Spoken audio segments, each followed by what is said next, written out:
Hello दोस्तों, कैसे हैं आप सभी। आई होप बहुत अच्छे होंगे आप। और अपन कंटिन्यू कर रहे हैं पीडीए को। और पीडीए के अंदर अपनी जो यूनिट चल रही है जेनाइटो यूरिनरी सिस्टम, इसी के अंदर अपने को देखना है नेक्स्ट डिसऑर्डर पोर्शन। अब से पहले अपन ने डिस्कस किया है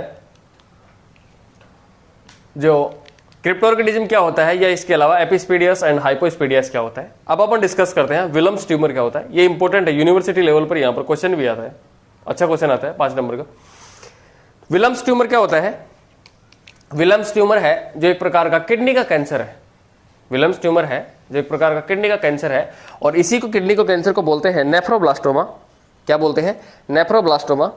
ठीक है, नेक्स्ट।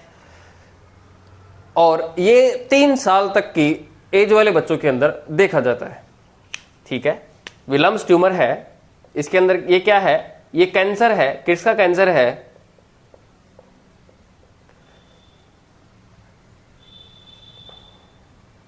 किडनी का कैंसर है। विल्म्स ट्यूमर एक प्रकार का किडनी का कैंसर है, या मैं बोल सकता हूं इसको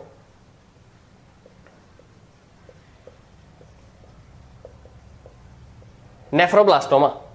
ठीक है, क्या देखा अपन ने? जो विल्म्स ट्यूमर है क्या होता है? ये एक प्रकार का किडनी का कैंसर है। कैंसर कैसा है? नेफ्रोब्लास्टोमा। ठीक है, यहां पर दोनों प्रकार से क्वेश्चन आ सकता है। विल्म्स ट्यूमर कहां पर पाया जाता है? क्योंकि ये नाम से रिलेट नहीं है। जो विल्म्स वर्ड है जो साइंटिस्ट के आधार पर है, विल्म्स है वो ऐसे रिलेट नहीं कर रहा किडनी को। तो विल्म्स ट्यूमर कहां पर है? किडनी के अंदर। क्वेश्चन ये भी पूछा जा सकता है कि नेफ्रोब्लास्टोमा कहां पर पाया जाता है? तो यहां पर जो नेफ्रो है वो तो इंडिकेट कर रहा है नेफ्रॉन को, और यहां पर क्या है? ओमा वर्ड। ओमा किसको इंडिकेट कर रहा है? ट्यूमर को इंडिकेट कर रहा है। अब से पहले अपन ने क्या देखा विल्म्स ट्यूमर के अंदर? विल्म्स ट्यूमर है जो एक प्रकार का किडनी का कैंसर है, या इसी को बोल सकते हैं नेफ्रोब्लास्टोमा है ये। नेक्स्ट, कौन सी एज ग्रुप के अंदर देखा जाता है? ये 3 साल तक की एज ग्रुप के अंदर मोस्ट कॉमन देखा जाता है। 3 साल तक की एज ग्रुप वाले बच्चों के अंदर ये देखा जाता है विल्म्स ट्यूमर।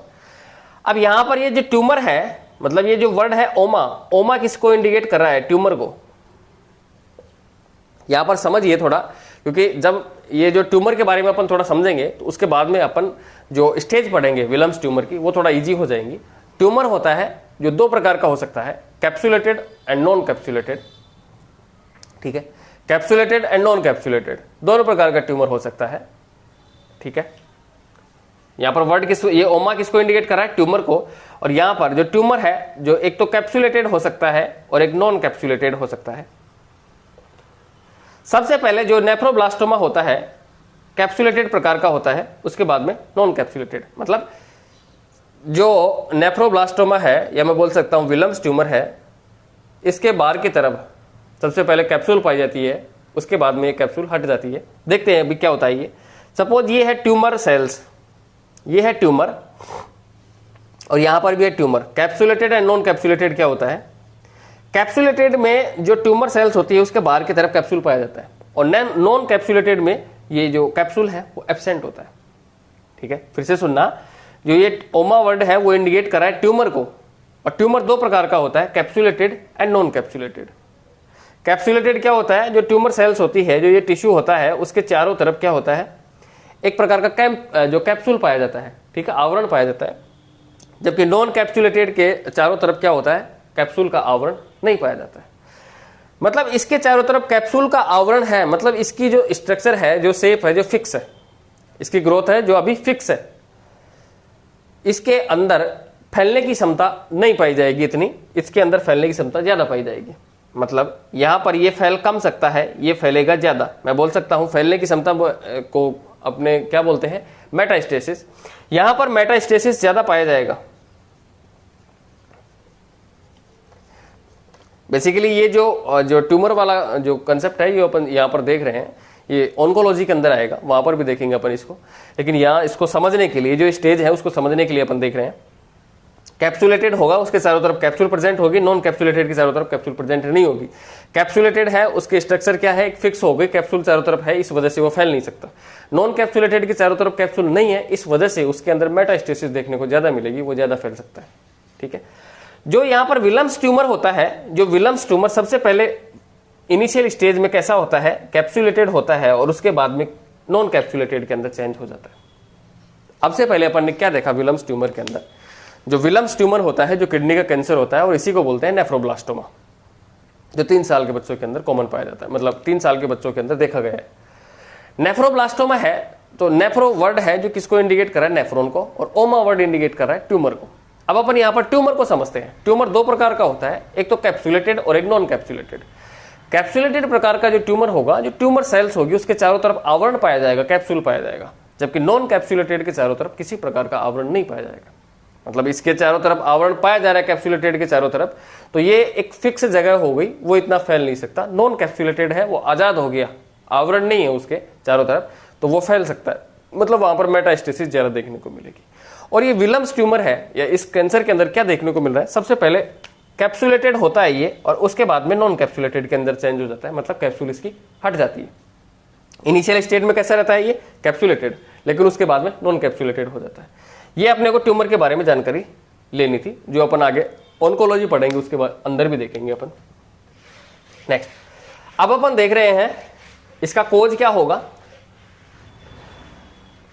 विलम्स ट्यूमर, या मैं बोल सकता हूं नेफ्रोब्लास्टोमा का कोज क्या होगा। बट ये कौन सी एज तक देखा गया है, मतलब ये 3 साल की उम्र तक देखा गया है, 3 साल तक की उम्र तक देखा गया है। मतलब बच्चे की उम्र 3 साल हुई है तो वहां तक उसने ऐसा तो नहीं है कि किसी प्रकार का टेरिटोजेनिक सब्सटेंस का यूज किया है, कोई किसी प्रकार का टोबैको या अल्कोहल ऐसा कोई यूज किया है, निकोटीन ऐसा कोई सब्सटेंस का यूज किया है, ऐसा तो नहीं किया उसने। तो नहीं किया है तो इसका मतलब क्या है, मां से रिलेटेड प्रॉब्लम हुई है जिस वजह से बच्चे के अंदर आई है वो। तो कोज क्या हो सकता है, बेसिकली इसका कोज तो अननोन है अभी, लेकिन अपन मान सकते हैं यदि मां ने गर्भावस्था के दौरान टेरिटोजेनिक सब्सटेंस का यूज किया है तो ये कंडीशन उसके अंदर अराइज हो सकती है। तो कोज के अंदर क्या देखा अपन ने,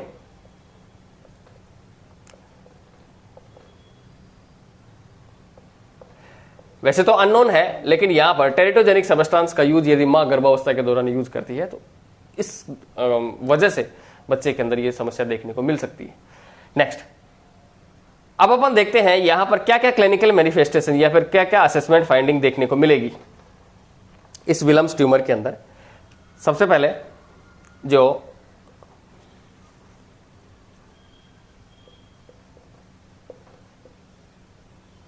एब्डोमिनल मास, मतलब साइन एंड सिम्टम से पहले अपन देख रहे हैं स्टेज। इससे पहले अपन क्या देखेंगे, अपन ने सबसे पहले देखा क्या होता है विलम्स ट्यूमर, और ट्यूमर के बारे में देखा, देन उसके बाद में कोज क्या होता है। अब अपन देख रहे हैं स्टेज। 5 स्टेज होती है विलम्स ट्यूमर की, या इस कैंसर की कितनी स्टेज होती है, 5 स्टेज होती है। देखते हैं कैसी स्टेज होती है, समझना ध्यान से। स्टेज फर्स्ट स्टेज के अंदर क्या देखने को मिलेगा,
देखिए आप अपन ये जो कैंसर की स्टेज देख रहे हैं तो इसके अंदर फर्स्ट स्टेज होती है।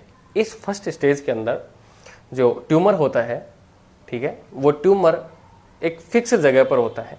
ये दोनों क्या है, किडनी है, और कुछ मत समझ लेना, ये किडनी की स्ट्रक्चर है, ठीक है, डायग्राम पे मत जाना आप। ये है किडनी, और ये सबसे पहले फर्स्ट स्टेज के अंदर किसी भी एक किडनी को अफेक्ट करता है, हो सकता है राइट, हो सकता है लेफ्ट, किसी भी एक किडनी को अफेक्ट करता है, दोनों किडनियों को अफेक्ट नहीं करता है, ठीक है। राइट भी हो सकती है एंड लेफ्ट भी हो सकती है।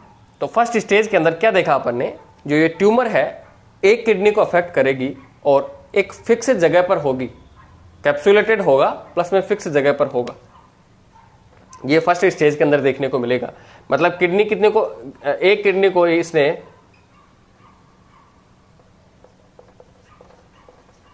अफेक्ट किया, प्लस में ये इसका जो लोकेशन है वो फिक्स रहेगा, मतलब ये कैप्सुलेटेड प्लस में लोकलाइज रहेगा। ठीक है, फर्स्ट स्टेज के अंदर क्या हुआ, जो ट्यूमर है किसी भी एक किडनी को अफेक्ट करेगा, राइट भी हो सकती है या लेफ्ट भी हो सकती है, कोई सी भी एक को करेगा, दोनों को प्रभावित नहीं करेगा। और जो एक को करेगा प्रभावित, उसके अंदर कैसा रहेगा, ये कैप्सुलेटेड रहेगा और फिक्स जगह पर रहेगा, लोकलाइज रहेगा। और लोकलाइज मतलब एक फिक्स जगह पर रहेगा, मतलब एक किडनी को प्रभावित किया इसने, कैप्सुलेटेड रहेगा और लोकलाइज रहेगा। क्योंकि कैप्सुलेटेड है तो वो फैल नहीं सकता, उसके अंदर मेटास्टेसिस देखने को नहीं मिल रहा। नेक्स्ट सेकंड स्टेज के अंदर क्या देखने को मिल रहा है, ये जो ट्यूमर है एक किडनी को कवर कर लिया उसने पूरा, दूसरी किडनी को इसने अभी अफेक्ट नहीं किया है। अभी इसने क्या किया है, एक किडनी को पूरी तरह से कवर कर लिया। मतलब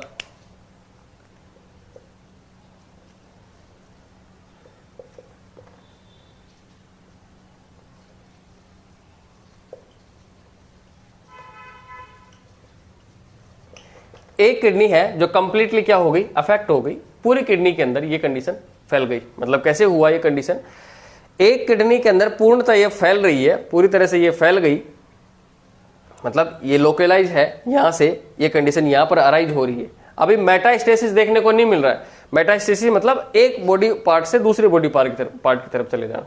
ठीक है, मतलब फर्स्ट स्टेज के अंदर तो एक किडनी के अंदर ही है, दोनों के अंदर नहीं है, एक के अंदर है, एक फिक्स जगह पर है, एक लोकलाइज है। ठीक है, कैप्सुलेटेड है। सेकंड के अंदर क्या हो रहा है, एक पूरी किडनी को कवर कर लिया इसने, दूसरी के अंदर नहीं किया। थर्ड स्टेज के अंदर क्या देखा जा रहा है, थर्ड स्टेज के अंदर देखने को मिल रहा है एक किडनी को तो इसने पूरा कवर कर लिया, लेकिन जो सराउंडिंग के जो लिम्फ नोड है उनको भी इसने अफेक्ट कर दिया, वहां तक भी ये क्या हो रहा है, जा रहा है। मतलब यहां पर मेटास्टेसिस देखने को मिल रहा है। मतलब थर्ड स्टेज के अंदर क्या देखने को मिल रहा है, थर्ड स्टेज के अंदर देखने को मिल रहा है इसने एक किडनी को तो कवर किया, प्लस में जो सराउंडिंग लिम्फ नोड्स हैं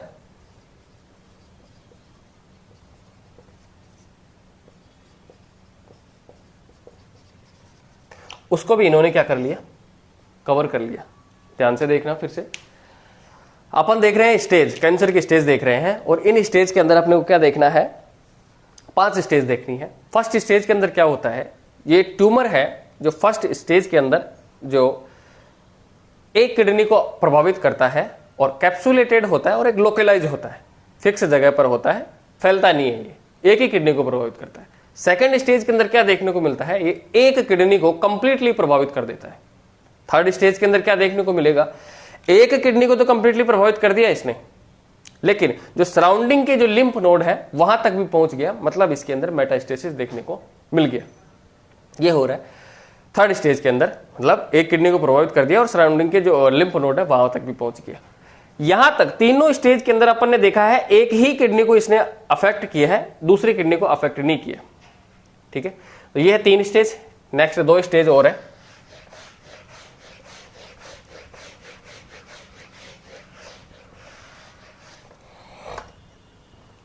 stage 4th and stage 5th। ठीक है, स्टेज 4th एंड 5th के अंदर क्या देखने को मिल रहा है, स्टेज 4th एंड 5th के अंदर देखने को मिल रहा है, ये सपोज है किडनी का डायग्राम और ये इसके सराउंडिंग में प्रेजेंट है लिम्फ नोड। ठीक है, इन लिम्फ नोड से यहां पर आगे की तरफ क्या जाएगा, किडनी है, किडनी से फिर आगे की तरफ लिम्फ नोड है, लिम्फ नोड से फिर ऊपर की तरफ ये अपन जाएंगे तो ये आ गया लीवर, लीवर की तरफ गया ये।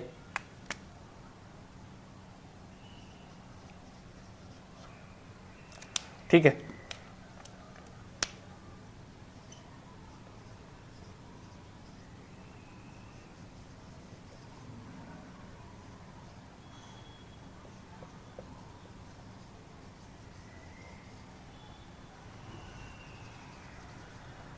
क्या देखने को मिल रहा है यहाँ पर, थर्ड स्टेज के अंदर मतलब फोर्थ स्टेज के अंदर क्या देखने को मिल रहा है, एक किडनी को प्रभावित कर रहा है,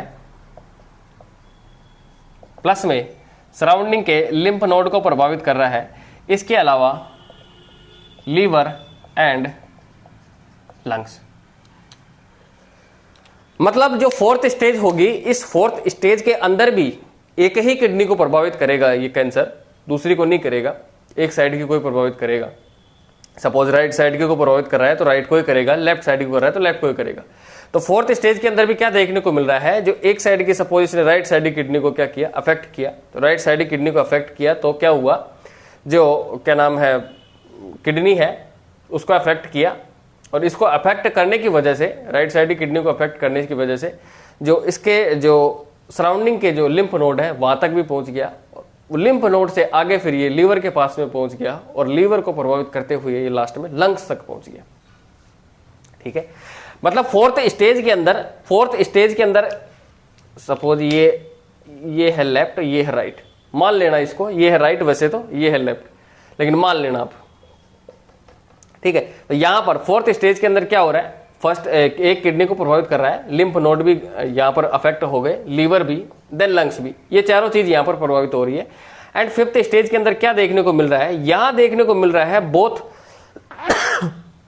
बोथ किडनी, दोनों किडनी है वो प्रभावित हो रही है।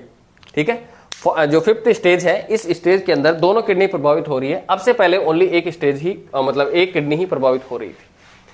इसके बाद में क्या होगा, इसके बाद में उसको क्या करेंगे, उसके बाद में भगवान याद कर लेगा उसको। ठीक है, क्योंकि लास्ट कंडीशन में पहुंच गया तो फिर भगवान याद करना ही है। नेक्स्ट अपन इसके बाद में देखते हैं क्या क्या क्लिनिकल मैनिफेस्टेशन देखने को मिलेंगे। फर्स्ट क्लिनिकल मैनिफेस्टेशन देखने को मिलेगा एब्डोमिनल मास इन फ्लैंक रीजन।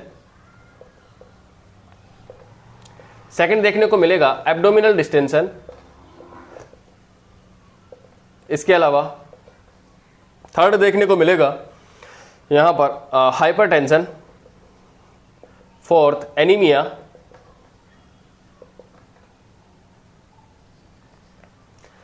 यहां पर देखने को मिल रहा है एब्डोमिनल मास इन फ्लैंक रीजन, मतलब फ्लैंक रीजन की तरफ, इस तरफ अपन देखेंगे तो वहां पर क्या होगा, एक्स्ट्रा मास देखने को मिलेगा। यदि इस पेशेंट के अंदर, विलम्स ट्यूमर वाले पेशेंट के अंदर अपन देखेंगे तो वहां पर क्या देखने को मिलेगा, एक्स्ट्रा मास देखने को मिलेगा फ्लैंक रीजन की तरफ। ठीक है, नेक्स्ट है इस फ्लैंक रीजन की तरफ एक्स्ट्रा मास होने की वजह से पेशेंट के अंदर क्या देखने को मिल रहा है, या इस बच्चे के अंदर क्या देखने को मिल रहा है, एब्डोमिनल डिस्टेंशन देखने को मिल रहा है, मतलब एब्डोमिनल डिस्कम्फर्ट देखने को मिल रहा है, एब्डोमिनल डिस्टेंशन देखने को मिल रहा है इस बच्चे के अंदर। किस वजह से देखने को मिल रहा है, इसके मतलब जो एब्डोमिनल मास है जो फ्लैंक रीजन में, इसके बढ़ने की वजह से एब्डोमिनल डिस्टेंशन देखने को मिल रहा है। नेक्स्ट है हाइपरटेंशन, मतलब हाइपरटेंशन देखने को मिल रहा है, एंड एनीमिया देखने को मिल रहा है, और इसके अलावा है हेमेचूरिया। इन दोनों को अपन बाद में देखते हैं, ये दो अपन ने देख लिया, पहले देखते हैं हेमेचूरिया। हेमेचूरिया क्या होगा, इस ट्यूमर की वजह से जो नेफ्रॉन की जो इंटरनल जो माइनर कैपिलरीज है, ब्लड कैपिलरीज है, वो रप्चर हो सकती है, और इस रप्चर होने की वजह से पेशेंट के अंदर हेमेचूरिया मतलब यूरिन के अंदर ब्लड देखने को मिलेगा। तो ये समझ में आ गया हेमेचूरिया क्यों हो रहा है, क्योंकि माइनर कैपिलरीज रप्चर हो रही है। एब्डोमिनल डिस्टेंशन क्यों हो रहा है, मतलब एब्डोमिनल डिस्टेंशन क्यों हो रहा है, क्योंकि यहाँ पर जो फ्लैंक रीजन की तरफ मास क्या हो रहा है देखने को मिल रहा है, इस वजह से। ठीक है, अब यहाँ पर दो कंडीशन है, एक तो है हाइपरटेंशन और एक एनीमिया। ये दो कंडीशन यहाँ पर साइन सिम्टम के तौर पर यहाँ पर देखने को मिलेगा, लेकिन ये यहाँ पर क्यों देखने को मिलेगा, ये तो यहाँ पर रिलेट भी नहीं कर रहा है इससे, ये देखने को कैसे मिलेगा वो अपन देखते हैं। ये हाइपरटेंशन एंड एनीमिया कैसे हो रहा है वो देखते हैं अपन। उससे पहले अपन समझते हैं ट्यूमर को। जो ट्यूमर होता है वो दो प्रकार का होता है। ट्यूमर है सिक्रेशन के आधार पर अपन देखें, ट्यूमर दो प्रकार का होता है, एक तो सप्रेसिव नेचर का होता है, एक स्टिमुलेटिंग नेचर का होता है। ठीक है, ट्यूमर दो प्रकार का होता है, मतलब ये अपन ऑन्कोलॉजी में अच्छे से पढ़ेंगे इसको, लेकिन यहां पर देखते हैं इसको। ट्यूमर है दो प्रकार का होता है, एक तो सप्रेसिव नेचर का होगा,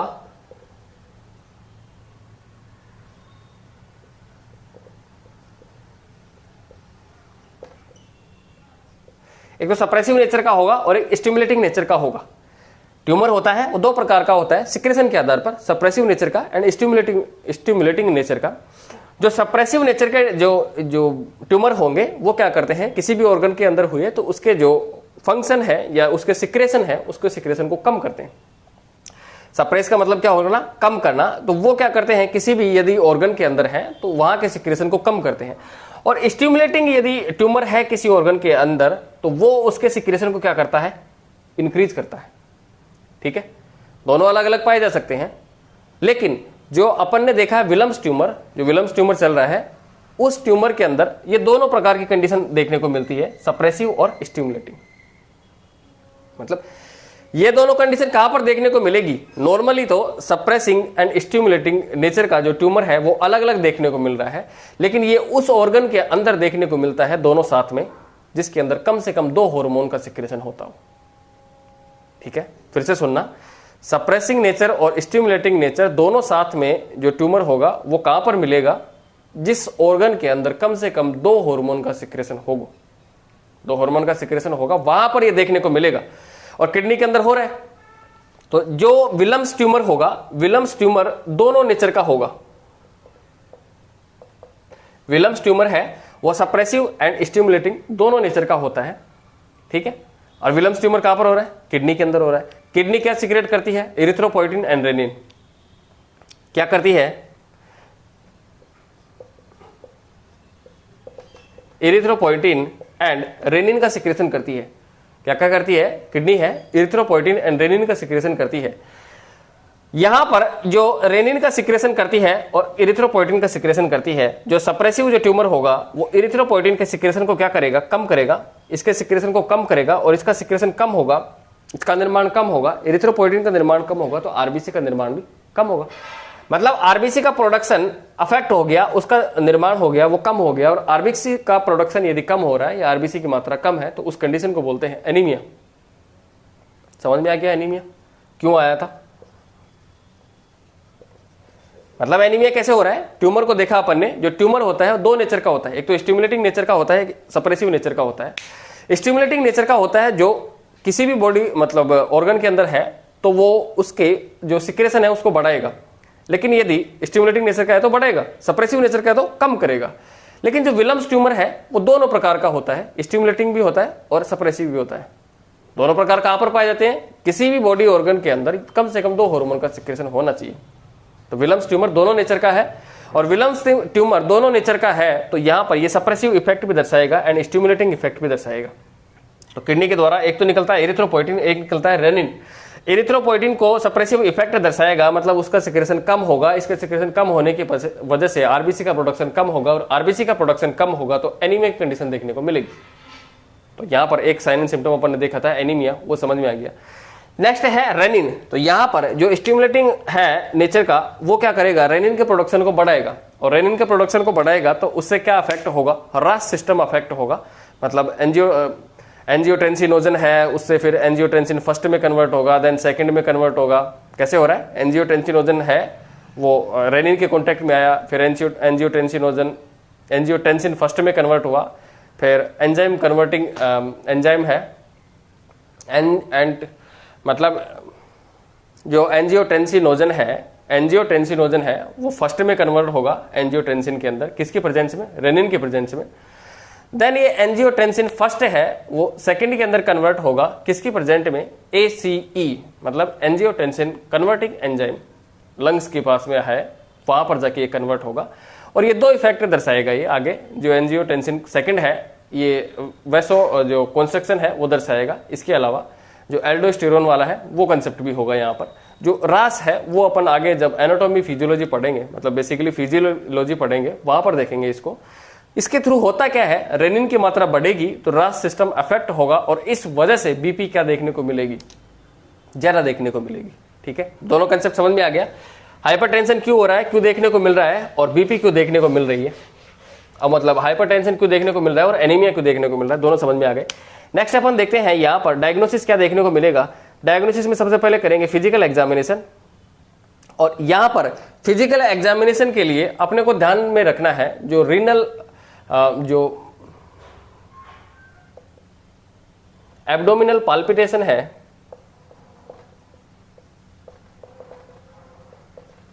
एंड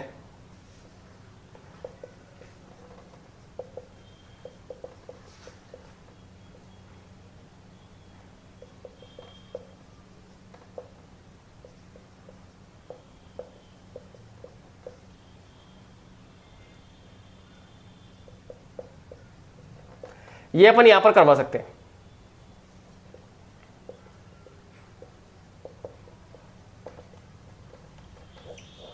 ठीक है, यहां पर क्या देखने को मिल रहा है डायग्नोसिस के अंदर?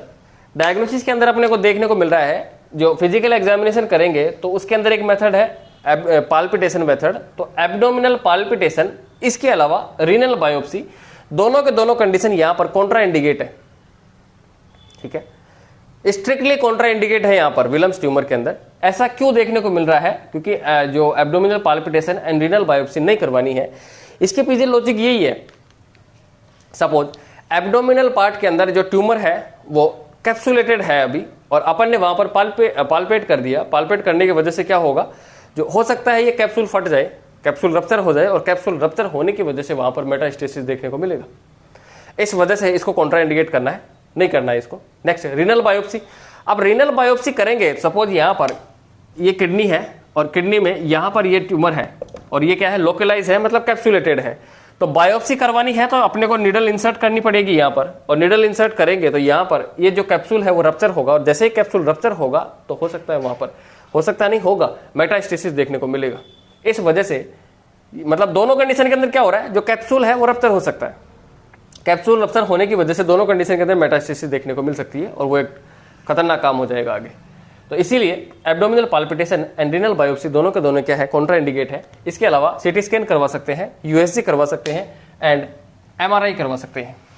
नेक्स्ट, मैनेजमेंट एस्पेक्ट को देखें अपन। मैनेजमेंट एस्पेक्ट में अपन क्या करेंगे, मैनेजमेंट एस्पेक्ट में अपन करेंगे, यदि फर्स्ट एंड सेकंड स्टेज में अपने को पता चल रहा है, या third plus fourth and fifth stage में अपने को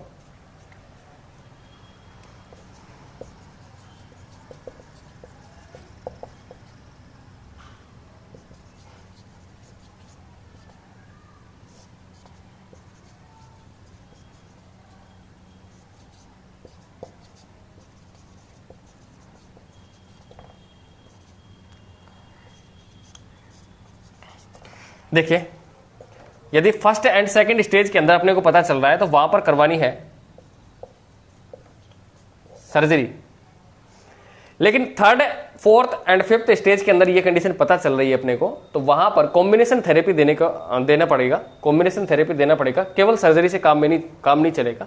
तो वहां पर कीमोथेरेपी देंगे, रेडिएशन थेरेपी देंगे, साथ में सर्जरी और करेंगे। मैनेजमेंट में क्या देखा अपन ने, सर्जिकल मैनेजमेंट ही है इसका। सर्जिकल मैनेजमेंट के अंदर क्या देखेंगे अपन, यदि फर्स्ट एंड सेकंड स्टेज के अंदर अपने को जो ट्यूमर है उसका पता चल गया, तो पता चलने की वजह से वहां पर फिर क्या कर सकते हैं अपन, सर्जरी करवा सकते हैं। लेकिन third fourth and fifth stage के अंदर पता चलता है तो उस कंडीशन के अंदर कॉम्बिनेशन थेरेपी का काम में लिया जाता है। और कॉम्बिनेशन थेरेपी को काम में लिया जाता है तो उसके अंदर क्या क्या होती है, जैसे कि कीमोथेरेपी होगी, रेडिएशन थेरेपी होगी, या फिर सर्जरी होगी। इनका अपन यहाँ पर क्या करेंगे, इनको काम में लेना है। ये है सर्जिकल मैनेजमेंट, और ये है मैनेजमेंट किसका, विलियम्स ट्यूमर का। यहाँ पर विलियम्स ट्यूमर कंप्लीट होता है। नेक्स्ट अपने पास दो माइनर डिसऑर्डर और हैं, एक है फीमोसिस, एक है पैराफीमोसिस। एक तो है फीमोसिस, एक है पैराफीमोसिस। फीमोसिस के अंदर क्या होता है, जो फोरस्किन होती है पेनिस के ऊपर, जो फोरस्किन होती है नॉर्मली कहां पर होती है, ग्लांस पेनिस के ऊपर फोरस्किन होती है। लेकिन इस कंडीशन के अंदर क्या देखने को मिल रहा है, जो फोरस्किन है जो बैकवर्ड डायरेक्शन में नहीं जा पाती है। ठीक है, जो फीमोसिस के अंदर क्या देखने को मिल रहा है, नॉर्मली जो फोरस्किन है पेनिस की, जो फोरस्किन है पेनिस की फोरस्किन जो ग्लांस पेनिस के ऊपर अच्छे से कवर करके रहती है ताकि किसी प्रकार का ट्रॉमा नहीं हो सके। लेकिन इस कंडीशन के अंदर, फीमोसिस के अंदर क्या देखने को मिल रहा है, जो फोरस्किन है वो फोरस्किन बैकवर्ड मूवमेंट नहीं होगा उसका, मतलब पीछे की तरफ नहीं जाएगी, जो पेनिस का सॉफ्ट पार्ट है वहां पर नहीं जा पाती है। इस कंडीशन को बोलते हैं फीमोसिस। फीमोसिस फिर से सुनना किसको बोलते हैं, जो ग्लांस मतलब जो पेनिस की जो फोर स्किन है उसका बैकवर्ड डायरेक्शन में मूवमेंट नहीं होना, ये मतलब मैं बोल सकता हूं बैकवर्ड डायरेक्शन में नहीं जाना, सापट की तरफ, सॉरी साफ्ट की तरफ बैकवर्ड मूवमेंट में नहीं जाना है, बैकवर्ड डायरेक्शन में नहीं जाना, तो इस कंडीशन को बोलते हैं फ्यूमोसिस। अदरवाइज नहीं लेके जाना आप इसको, ठीक है। मतलब फिर से मैं समझाऊं आपको, सपोज ये पेनिस की स्ट्रक्चर है,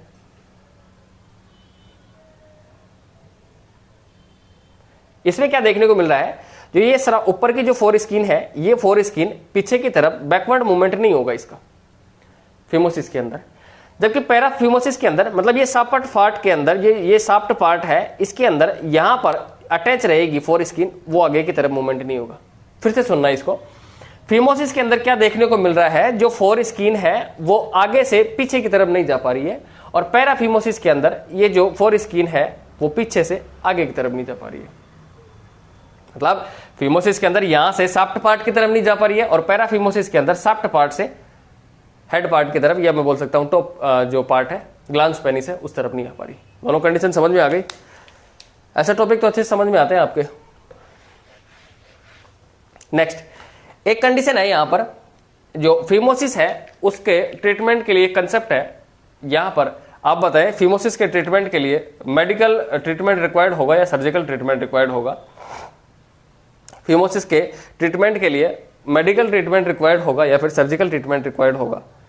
कमेंट में बताइए आप, फिमोसिस के लिए क्या होगा? फिमोसिस के लिए मेडिकल ट्रीटमेंट रिक्वायर्ड नहीं होगा, इसके लिए सर्जिकल ट्रीटमेंट रिक्वायर्ड होगा।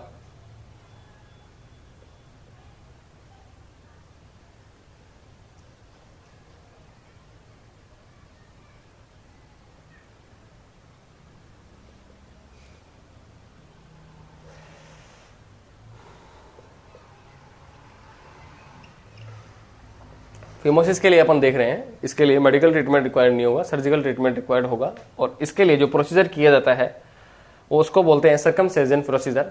सर्कमसाइजन प्रोसीजर, इसके अंदर क्या किया जाता है, इसके अंदर कट लगा के इस स्किन को क्या किया जाता है, बैकवर्ड डायरेक्शन में मूवमेंट करवाया जाता है, ठीक है। ये है मैनेजमेंट फिमोसिस का। लेकिन अब यहाँ पर एक एक्सेप्शन है, या एक इंपॉर्टेंट पॉइंट है, वो क्या है, यदि बच्चे के अंदर एपिस्पीडियास एंड हाइपोस्पीडियास दोनों कंडीशन है और उसके साथ में फिमोसिस और है, तो इस कंडीशन के अंदर बच्चे के अंदर सर्जरी कब करवाई जाएगी? मतलब ये जो सर्जरी है ये करवाई जाएगी या नहीं करवाई जाएगी? मतलब ये जो फिमोसिस का केस है, एपिस्पीडियास और हाइपोस्पीडियास, ये सभी केस साथ में आते हैं, तो उस कंडीशन के लिए बच्चे के जो 1 साल तक मतलब क्या करना है, 16 से 18 महीने तक रुकना है, ठीक है। एपिस्पीडियास और हाइपोस्पीडियास के दोनों कंसेप्ट साथ में आते हैं, मतलब दोनों बीमारी साथ में है बच्चे के, प्लस में फिमोसिस भी है। मतलब यहां पर क्या देखने को मिल रहा है, ये तो नॉर्मल ट्रीटमेंट हो गया इसका, बच्चे के फिमोसिस है, प्लस में एपिस्पीडियास भी है, इसके बाद में हाइपोस्पीडियास भी है, ये सारी कंडीशन है। यहां पर इन दोनों कंडीशन के अंदर अपन ने देखा था सर्जरी कौन से टाइम पे की जानी चाहिए, 16 से 18 महीने तक की जानी चाहिए। लेकिन यहां पर तो ये फिमोसिस तो पहले भी कट लगा के जन्म के तुरंत बाद भी कर सकते हैं, ठीक है। इसके लिए तो जो स्किन है वहां पर कट लगा के इसको कर सकते हैं, इसको सही। लेकिन यहां पर यदि दोनों ये कंडीशन और साथ में है तो इसको रोका जाता है, जन्म के तुरंत बाद ये नहीं किया जा सकता है। जो फोर स्किन है उसके लिए मतलब फिमोसिस का ट्रीटमेंट, ये सर्जरी नहीं की जाती है, ये प्रोसीजर नहीं किया जाता है, 16 से 18 महीने तक ही रुका जाता है। और वो रुका क्यों जाता है, क्योंकि जो ये एपिस्पीडियास एंड हाइपोस्पीडियास के लिए जो रिकंस्ट्रक्टिव सर्जरी होगी, उसके लिए यदि स्किन का टुकड़ा चाहिएगा तो वो यहां से ले लिया जाएगा और यहां पर काम में ले लिया जाएगा। मतलब यहां से स्किन का टुकड़ा लेंगे और यहां पर काम में ले लिया जाएगा। कहां पर? इस कंडीशन के अंदर। फिर से सुने, यदि बच्चे के अंदर फिमोसिस, एपिस्पीडियास एंड हाइपोस्पीडियास तीनों के साथ में है, नॉर्मल फिमोसिस है तो जन्म के बाद में कट लगा के सही कर दिया जाएगा।